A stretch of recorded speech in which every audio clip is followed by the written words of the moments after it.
Olá pessoal, seja muito bem-vindo e muito bem-vinda a mais um TBT da Unip, aqui da agência Rangel Comunicação. Meu nome é Cristóforo Leforte e sou seu anfitrião. E esse TBT da Unip é especial, porque as nossas matérias feitas para a aula de telejornal ministrada pela professora Vânia Seixas no ano passado foram liberadas para participar aqui do TBT da agência, para vocês verem ao que viemos nas aulas de telejornal e nas matérias em vídeo. E a primeira matéria é minha, aquela, nossa, tinha que ser, né? Christopher tá sempre aparecendo aqui, né? Não dá espaço pra ninguém. Então, gente, a minha matéria que eu apresentei, ela quase não apareceu aqui. Falando sério pra vocês aí de casa. Essa matéria ela foi recusada na reunião de pauta por não ter sentido e não ter sentido de ir pra ser uma matéria de televisão e sim uma matéria para jornal impresso. Por que você disse isso, Christopher?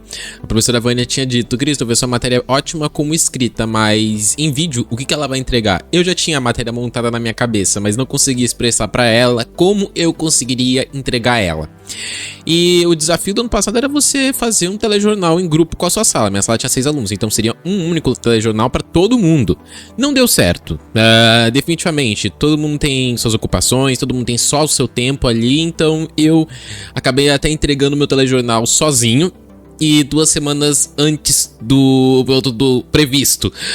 E ainda trouxe essa matéria bomba, né? Que a professora tinha falado que não tinha, né? Como ela ser uma matéria em vídeo. E eu consegui provar que um aluno consegue fazer um telejornal sozinho. E principalmente que uma matéria, eu consegui fazer a matéria que não poderia ser feita para televisão. Eu faço matérias em vídeo desde 2015. E acho que eu tinha que mostrar e provar pra professora que eu conseguia fazer coisas que muita gente fala: ah, não, só em grupo se consegue fazer. Não. Acho que quando você é capaz, você ama a profissão que você quer exercer, né? E eu tô na faculdade pra isso, você consegue entregar mais do que os outros esperam. E essa matéria é um orgulho pra mim poder estar compartilhando ela com vocês aí de casa, tá? Então, confiram e deixem nos comentários o que vocês acharam, tá? O termo fake news ganhou força mundialmente em 2016 com a corrida presidencial dos Estados Unidos, época em que os conteúdos falsos sobre a candidata Hillary Clinton foram compartilhados de forma intensa pelos eleitores de Donald Trump. Mas a pergunta que não quer calar: como as fake news surgiram? O mestre em educomunicação Bruno Ferreira explica o ponto histórico de origem das fake news no mundo. Se a gente entende fake news como informações falsas, né, mentirosas, a mentira ela sempre existiu desde que o mundo é mundo.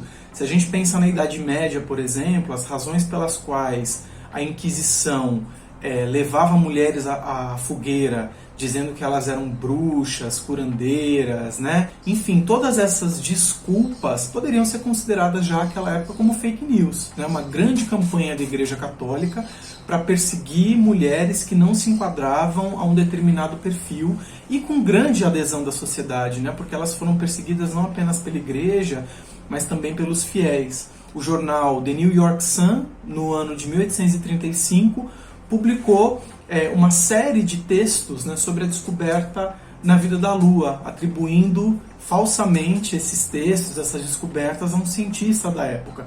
Mas o propósito do jornal, nesse contexto, era vender assinaturas.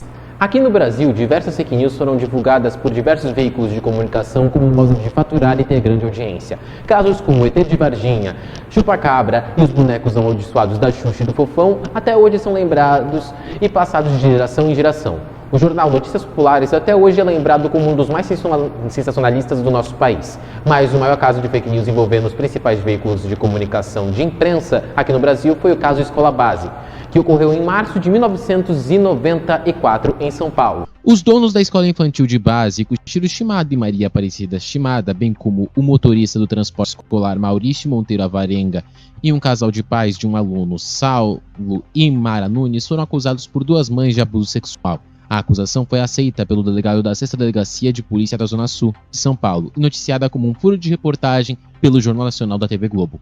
A partir dali, a mídia no geral passou a sensacionalizar o fato, explorando o sofrimento das mães e deixando de lado a ética jornalística. Sem maiores provas, com a cobertura da imprensa junto à conduta precipitada da polícia, o conhecido caso Escola Base recebeu grande repercussão. Com apenas a denúncia, a credibilidade da Escola de Educação Infantil Base ruiu. Os suspeitos nem sequer haviam prestado depoimento à polícia. A pressão da mídia foi tanta que Richard, um americano que não possuía qualquer ligação com o fato, foi preso, ainda que tenha sido solto 9 dias depois. Somente em junho do mesmo ano, o delegado Gerson de Carvalho inocentou os acusados envolvidos e o inquérito policial foi arquivado. Porém, a imprensa já havia culpabilizado todos os citados, embora tenha iniciado sua série de retratações, mas nunca na mesma potência, focando nas verdadeiras vítimas. O professor e jornalista investigativo Márcio Calves deu sua análise do caso. Então eu defino que o caso da Escola de Base foi um grande erro do jornalismo investigativo por pura precipitação, por aquela vontade que todos nós temos, na verdade, de dar um furo. Muitas vezes um furo acaba sendo um furo na água. Em 2014, o Brasil presenciou o caso de uma fake news que teve um fim trágico. A notícia foi divulgada pelo UOL Notícias e relatou que moradores do litoral de São Paulo, no Guarujá, lincharam uma mulher até a morte por causa de um boato divulgado no Facebook. Ela foi acusada de sequestrar crianças para fazer rituais de magia negra. No entanto, a informação era falsa. A professora e educomunicadora Andressa Luiz Irão analisa o caso. Um caso muito triste, muito emblemático, que mostra pra gente, mostra para toda a sociedade a potência das fake news com as redes sociais digitais e o perigo delas, né? Que podem, inclusive, tirar uma vida como tiraram a da Fabiane. Então nós, cidadãos, precisamos estar atentos a isso e ao nos depararmos com qualquer conteúdo que seja duvidoso, a gente precisa checar essa informação, pensar antes de compartilhar, fazer uma leitura lateral na internet para saber se esse conteúdo também foi divulgado em outros sites noticiosos, né? Antes da gente disseminar essa informação e acabar sendo também um propagador de fake news.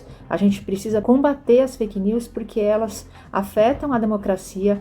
O combate às fake news é algo difícil. Os mecanismos de produção e veiculação das notícias falsas são muito eficientes e escondem a identidade dos criminosos. Para os usuários da internet, o importante é conseguir identificar se uma notícia é falsa ou sensacionalista e não compartilhar o conteúdo duvidoso. As agências de jornalismo especializados são uma ferramenta útil para saber se um conteúdo é fake news ou não. Atualmente temos um novo aliado no combate à desinformação, que é a educomunicação. A jornalista Luana Magalhães explica qual a importância da educomunicação em sala de aula e no combate à desinformação. A educomunicação é uma nova área que surge a partir da comunicação e da educação. Ela implica em inserir os meios de comunicação e os meios digitais dentro das salas de aula.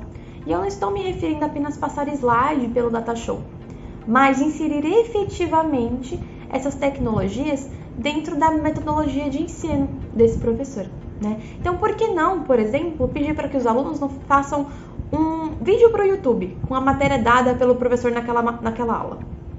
Esse processo de construir um produto midiático com a mentoria desse professor faz com que esse aluno desenvolva competências e habilidades que precisamos demais no ambiente informacional que temos hoje. Ele vai desenvolver tanto habilidades para criar um conteúdo, como competências para saber discernir um conteúdo de qualidade e um conteúdo que não é legal, né? Nesse processo também ele vai aprender que ele tem responsabilidade pelo que ele consome, pelo que ele cria e pelo que ele compartilha nas redes sociais, que apesar de não ter sido ele que criou, ele também tem responsabilidade ao repassar aquilo para frente. Com isso tudo, a gente está combatendo a raiz do problema da desinformação e da chama das fake news.